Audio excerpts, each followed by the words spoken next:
Good morning class. I am your biology teacher. Today I will discuss class 12 biology chapter 3 human reproduction. तो human reproduction में हमने mail reproductive system और female reproductive system को study कर रहे थे. तो फीमेल reproductive system में हमने एक्सटर्नल जेनाइटेलिया, इनके ओवरीज, फैलोपियन ट्यूब वगैरह इन सबको स्टडी कर दिया था. यहाँ पे सिर्फ एक रिमेनिंग पार्ट था जिसको बोलते हैं मेमरी ग्लैंड. तो मेमरी ग्लैंड्स एक कैरेक्टरिस्टिक्स फीचर्स है ऑल मैमल्स का. ठीक है, जो मेमरी ग्लैंड्स होते हैं, जितने भी मैमल्स होते हैं, ठीक है, उनमें मेमरी ग्लैंड्स प्रेजेंट हैं. तो इसीलिए हम उनको बोलते हैं कि मैमल्स की कैटेगरीज में आती हैं. तो मैमल्स में mammary gland is a characteristics feature. तो जो मेमरी ग्लैंड्स हैं पेयर्स में होती हैं. फीमेल्स में 2 मेमरी ग्लैंड्स आपको देखने को मिलती हैं और ये ब्रेस्ट में प्रेजेंट होती हैं. तो जो मेमरी ग्लैंड्स हैं फर्दर डिवाइड होती हैं और 15 से 20 अप्रॉक्सीमेटली लोब्स बनाती हैं. तो जो मेमरी ग्लैंड्स में क्या होता है, ये प्रेजेंट होती है कहाँ पे, ब्रेस्ट में. ये क्या होता है, ग्लैंड्यूलर टिश्यूज होती हैं. ये क्या होती हैं, ग्लैंड्यूलर टिश्यू होता है और प्लस क्या होता है, इनमें फैट होता है. ठीक है, तो ये जो टिश्यू होता है डिवाइड करता है 15 से लेके 20 तक मेमरी लोब में, मेमरी लोब्स में. अब इन मेमरी लोब्स में क्या होता है, मिल्क सिक्रीटिंग सेल्स प्रेजेंट होती हैं, जिसकी वजह से क्या बनता है, इन लोब यहाँ पे मिल्क का फॉर्मेशन होता है. अब ये जो मेमरी लोब्स फर्दर डिवाइड करेगा और क्या बनाएगा, एल्वियोलाई. देखिए, जो ग्लैंड्यूलर टिश्यू है वो डिवाइड किया, वो उसने बनाया मेमरी लोब. अब मेमरी लोब में क्या प्रेजेंट है, एल्वियोलाई, और ये एल्वियोलाई एल्वियोलस बनाती है. ठीक है, इनमें क्या होगा, कुछ इस तरह से स्ट्रक्चर्स होते हैं एल्वियोलाई के, और यहाँ पे मिल्क सिक्रीटिंग सेल्स प्रेजेंट होती है. ठीक है, अब ये मेमरी लोब्स डिवाइड करेगा एल्वियोलाई में. ये छोटी छोटी सेल्स होती हैं इन मेमरी लोब्स के अंदर. अब मेमरी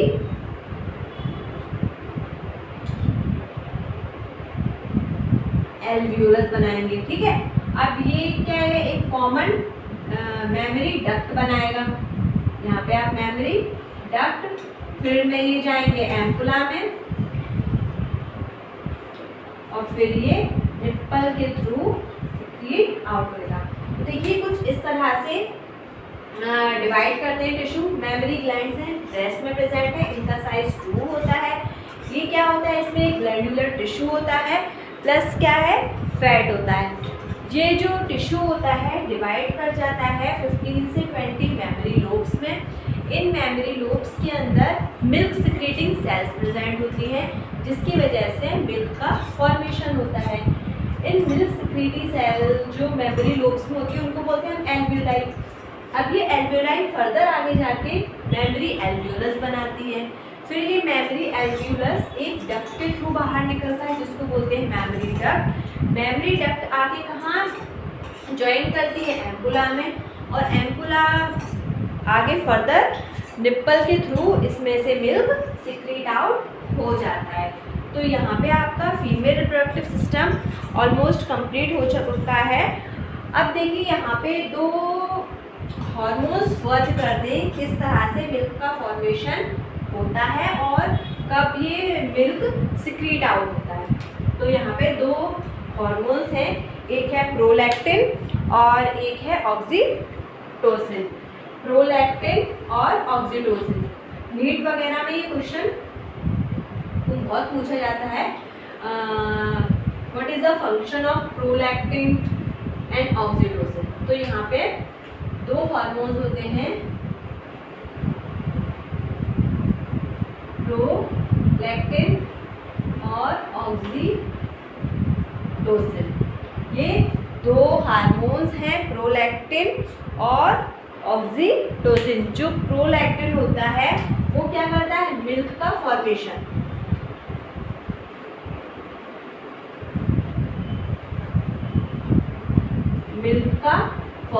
करता है, और जो ऑक्सीटोसिन है वो मिल्क ले डाउन करता है। जब बेबी की डिलीवरी हो जाती है उसके बाद जो ऑक्सीटोसिन है उसका वर्क स्टार्ट हो जाता है और वही इस मिल्क ले डाउन को करवाता है। तो देखिए अब आपका female reproductive system almost complete हो चुका है। अब हम आते हैं इसके नेक्स्ट टॉपिक पे, गैमेटोजेनेसिस। देखिए इसमें अभी आपका मेल रिप्रोडक्टिव सिस्टम और फीमेल रिप्रोडक्टिव सिस्टम कंप्लीट हो चुका है। फिर यहाँ पे होगी गैमेटोजेनेसिस, फिर मेंस्ट्रुअल साइकिल, फिर क्या होता है फर्टिलाइजेशन, पार्चुरेशन, ये सभी आपको इस चैप्टर में देखने को मिलेगा। तो हमने मेल रिप्रोडक्टिव सिस्टम डिटेल में स्टडी किया, अब फीमेल रिप्रोडक्टिव सिस्टम स्टडी कर लिया हमें डिटेल में। अब हम देखते हैं गैमेटोजेनेसिस। गैमेटोजेनेसिस बेसिकली क्या होते हैं, फॉर्मेशन ऑफ गैमीट्स। गैमेटोजेनेसिस क्या होता है, फॉर्मेशन ऑफ गैमीट्स। अभी गैमेटोजेनेसिस अगर मेल में हो रही है और अगर फीमेल में हो, मेल गैमेटोजेनेसिस को बोलेंगे स्पर्मेटोजेनेसिस,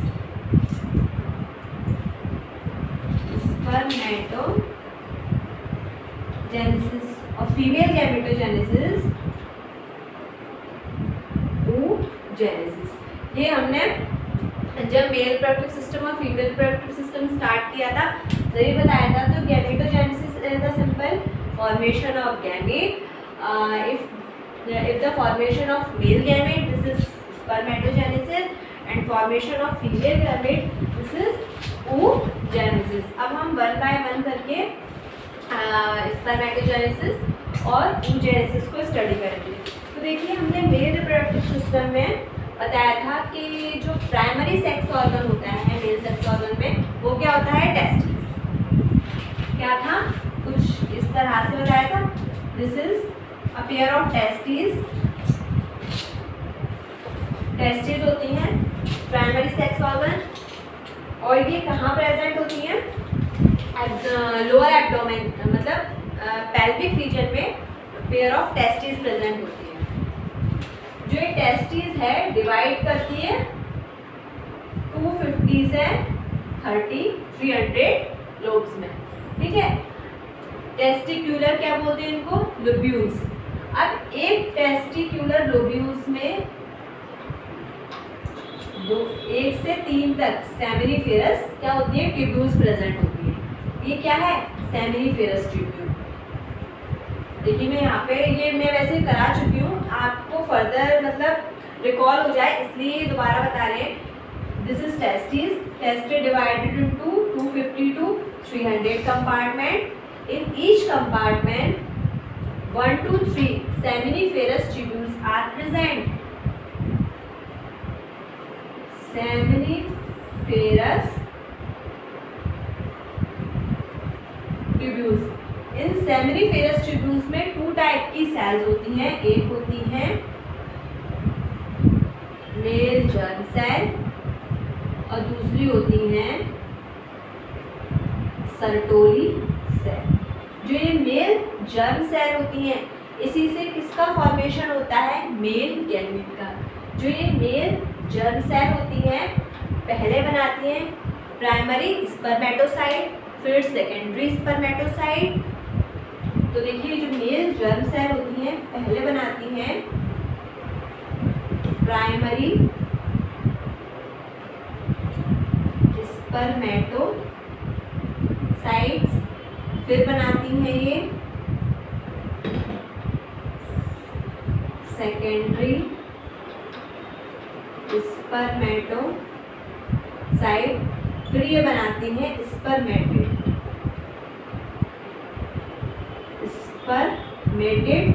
और ये फर्दर जो स्पर्मेटेड है वो फॉर्मेशन करती करते हैं स्पर्म। इस तरह से इन सेमिनिफेरस ट्यूब्यूल से स्पर्म का फॉर्मेशन होता है। सेमिनिफेरस ट्यूब्यूल में 2 सेल्स प्रेजेंट हैं। First one is male germ cell, second one is Sertoli cell.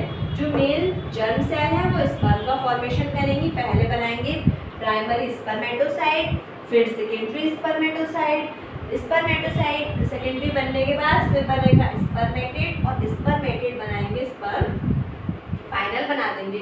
अब जो ये स्पर्मेटेड्स हैं वो सर्टोली, देखिए इनकी लाइनिंग पे ये बहुत इलेक्ट्रॉन माइक्रोस्कोपिक स्ट्रक्चर्स होते हैं। जब हम इनको स्टडी करते हैं तो ये सेमिनिफेरस ट्यूब्यूल एक कॉइल स्ट्रक्चर है। इन्हीं के सरफेस पे ये दोनों सेल प्रेजेंट है, मेल जर्म सेल और सर्टोली सेल। तो ये मेल जर्म सेल से स्पर्म बन गया।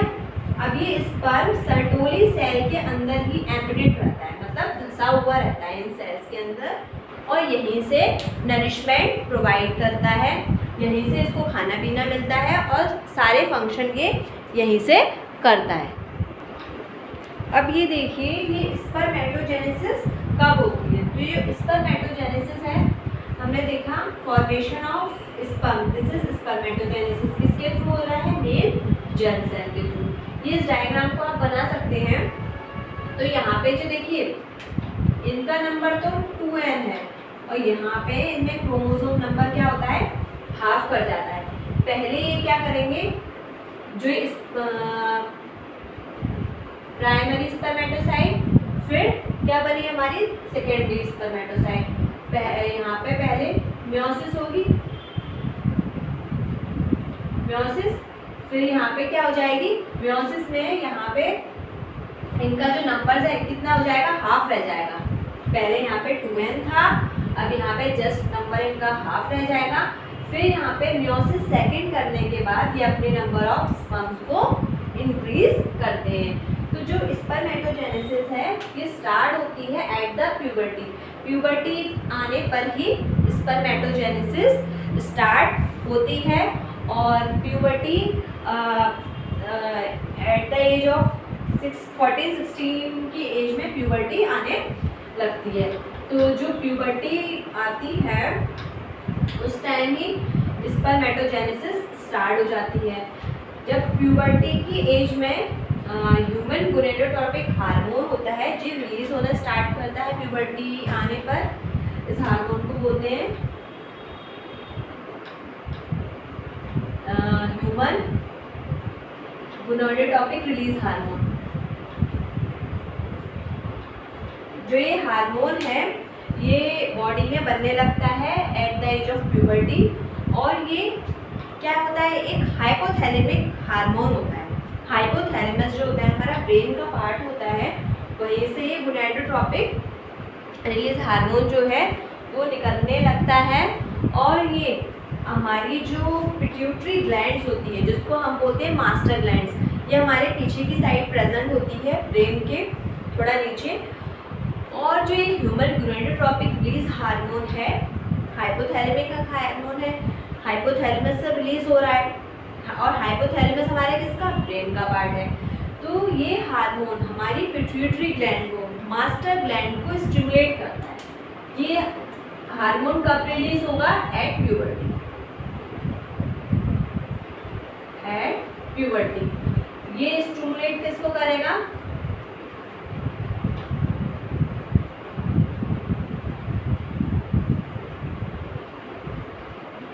ये स्टिमुलेट करेगा हमारी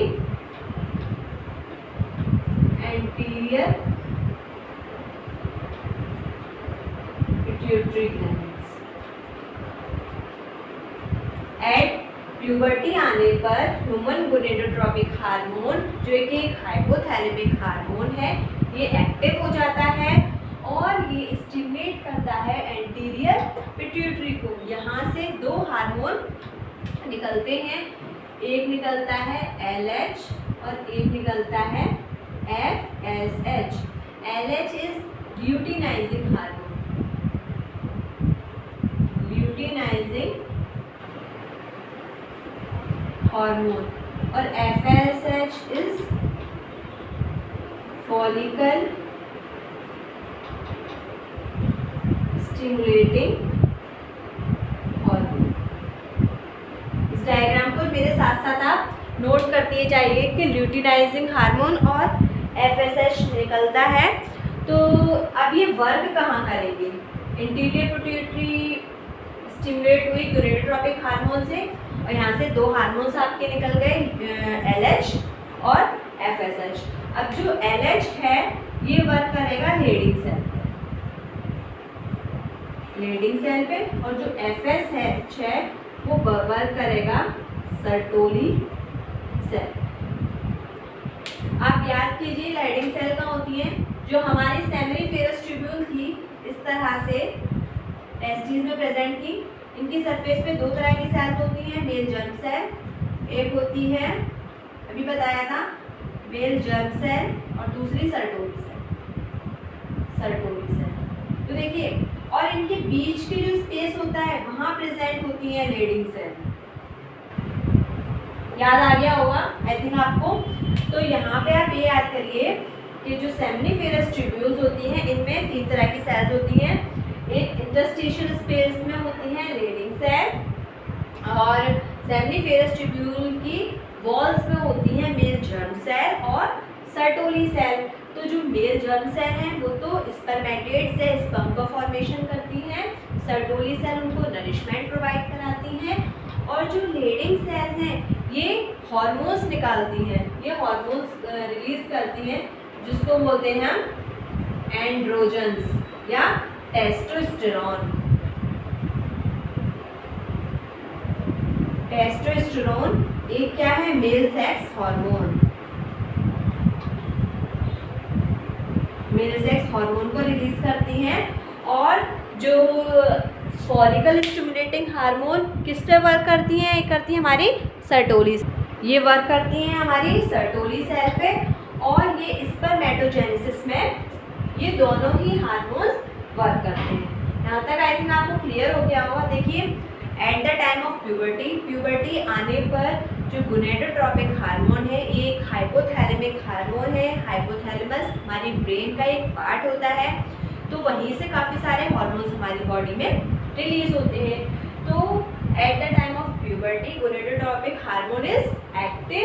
gonadotropic hormone stimulate the interior pituitary. Interior pituitary को गोनेडोट्रोपिक हार्मोन क्या करता है? स्टिमुलेट करता है। यहाँ से दो हार्मोन्स रिलीज होते हैं, एक होता है ल्यूटिनाइजिंग हार्मोन और दूसरा होता है फॉलिकल स्टिमुलेटिंग हार्मोन। जो ल्यूटिनाइजिंग हार्मोन है ये वर्क करता है आपके लेडिंग सेल्स पे, और जो लेडिंग सेल्स निकालती हैं, लेडिंग सेल का वर्क करती हैं टेस्टोस्टेरोन पे। तो ये टेस्टोस्टेरोन क्या है? एक मेल सेक्स हार्मोन है। लेडिंग सेल से क्या सिक्रेट हो रहा है? Androgen. This is a testosterone, this is a male sex hormone. और ये टेस्टोस्टेरोन हेल्प करता है स्पर्मेटोजेनेसिस में, स्पर्म के फॉर्मेशन में। और जो फॉलिकल स्टिमुलेटिंग हार्मोन है ये वर्क करता है सर्टोली सेल पे, और ये दोनों हार्मोन्स मिलकर स्पर्मेटोजेनेसिस में हेल्प करते हैं कि जो स्पर्म का फॉर्मेशन है वो अच्छे से हो। इस प्रोसेस में ये दोनों हार्मोन आपके वर्क करते हैं, टेस्टोस्टेरोन या फॉलिकल स्टिमुलेटिंग हार्मोन और ल्यूटिनाइजिंग हार्मोन, ये सब मिलके स्पर्मेटोजेनेसिस में हेल्प करते हैं। तो यहाँ तक आई थिंक अब आपको क्लियर हो गया होगा। इस फोटो का आप बना सकते हैं। और देखिए एग्जाम में ये पूछने को आता है टेस्टोस्टेरोन इज सिक्रेटेड बाय, तो ये टेस्टोस्टेरोन कहाँ से सिक्रेट हो रहा है? लेडिंग सेल से। ठीक है, तो testosterone this is a male sex hormone secreted by Leydig cell. और जब हम कभी इलेक्ट्रॉन माइक्रोस्कोप में स्पर्म का स्ट्रक्चर देखते हैं तो हमें यहाँ पे तीन पार्ट देखने को मिलते हैं।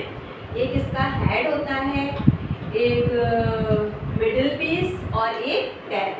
तो जब हम इलेक्ट्रॉन माइक्रोस्कोप में स्टडी करते हैं तो स्पर्म हमें कुछ इस शेप का देखने को मिलता है।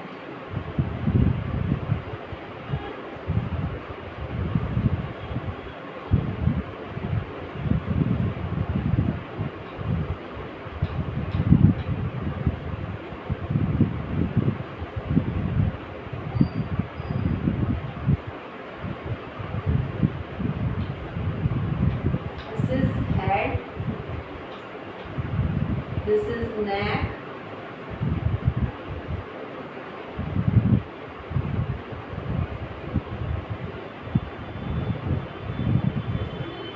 middle piece, then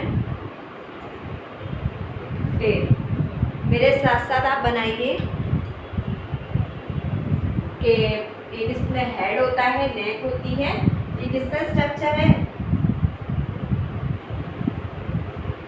structure of sperm.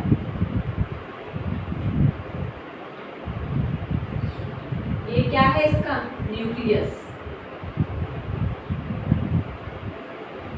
और यहाँ पे कुछ एंजाइम प्रेजेंट होते हैं, कैप लाइक स्ट्रक्चर होता है, इसको बोलते हैं एक्रोसोम।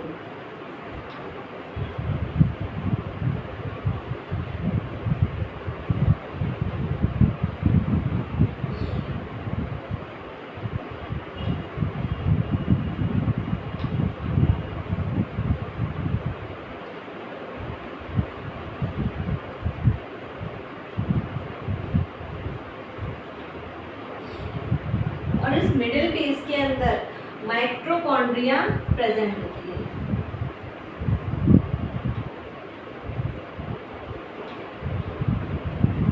माइटोकॉन्ड्रिया प्रेजेंट होती है, जिसकी वजह से ही जो स्पर्म्स होता है उसमें एनर्जी आती है, वो मोटाइल हो पाता है। मतलब जब स्पर्म को वेजाइना तक पहुंचने के लिए, पेनिट्रेट करने के लिए ओवा में सबसे ज़्यादा किसकी नीड होती है, एनर्जी को। और ये जो एनर्जी है ये इसको किससे मिलती है, माइटोकॉन्ड्रिया से।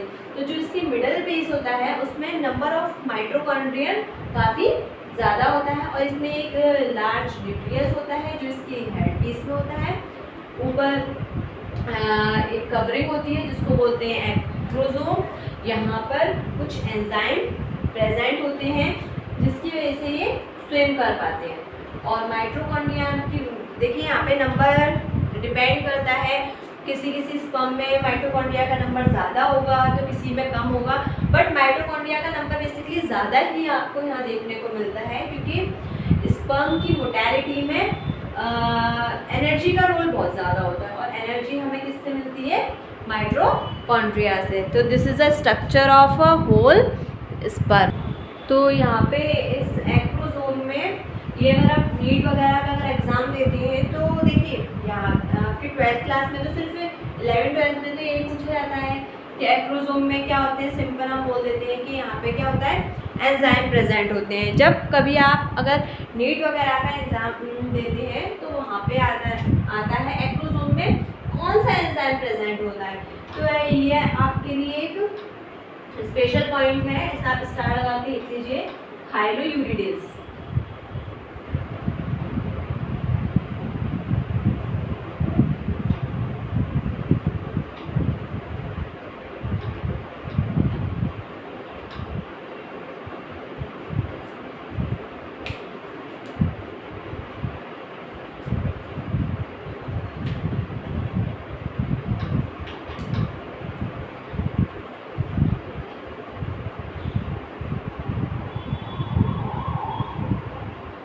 ये एग्जाम में आता है नीट के कि कौन सा एंजाइम प्रेजेंट होता है, दिस इज हाइलोयूरिडेज।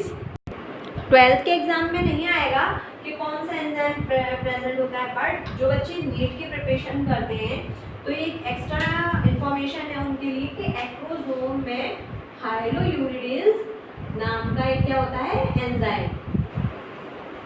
ये क्या है, एंजाइम है जो इसकी मोटेलिटी में हेल्प करता है।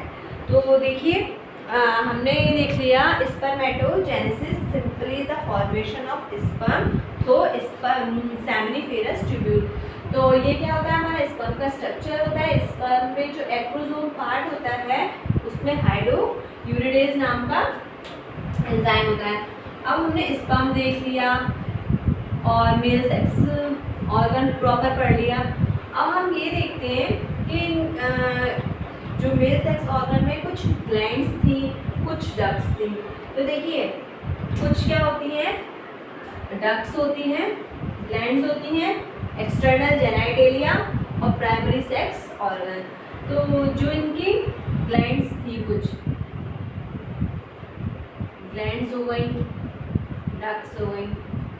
डक्ट्स में 4 बताई थी, रेटे टेस्टिस, वासा एफ्रेंशिया,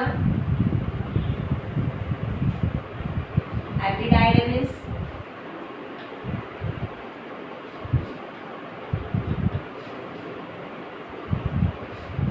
वासा डेफरेंस। और ग्लैंड्स में यहाँ देख लीजिए, जो ग्लैंड्स होती हैं उसमें होती है prostate,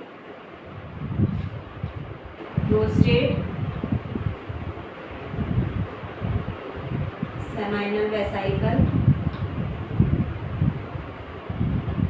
bulbourethral gland,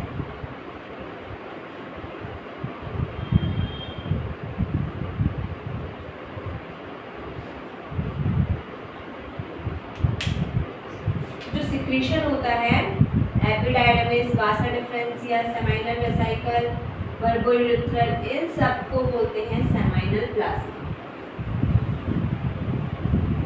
seminal plasma, ये सब क्या है आपका सेमाइनल। तो जो इनका सिक्रीशन हुआ है डक्ट्स का और ग्लैंड का, उसको बोलते हैं हम सेमाइनल प्लाज्मा। जब अगर सेमाइनल प्लाज्मा में स्पर्म इंक्लूड हो जाए, स्पर्म हमारा किस पे बना था, सेमिनिफेरस ट्यूब्यूल में, तो सेमाइनल प्लाज्मा और स्पर्म को कलेक्टिवली रूप में बोलते हैं हम सीमेन। तो ये सीमेन जो है वो मेल सिक्रीशन होता है, इसके अंदर सेमाइनल प्लाज्मा होता है और स्पर्म। सेमाइनल प्लाज्मा डक्ट्स और ग्लैंड का सिक्रीशन है। अगर सेमाइनल प्लाज्मा में स्पर्म और ऐड हो जाता है तो उसको बोलते हैं हम सीमेन। और जो ये सीमेन होता है ये थोड़ा एल्कलाइन नेचर का होता है और यहाँ पे क्या प्रेजेंट होता है, फ्रक्टोज प्रेजेंट होता है। नीट वगैरह में ये भी पूछने को आता है सीमेन का पीएच लेवल क्या होता है, तो ये थोड़ा एल्कलाइन नेचर का होता है, एल्कलाइन नेचर का होता है। और इसमें क्या प्रेजेंट होता है, फ्रक्टोज प्रेजेंट होता है। इंपॉर्टेंट क्वेश्चन है। तो अब आपका मेल गैमेटोजेनेसिस ऑलमोस्ट कंप्लीट हो चुका है और अब हम फीमेल गैमेटोजेनेसिस को नेक्स्ट क्लास में स्टडी करेंगे।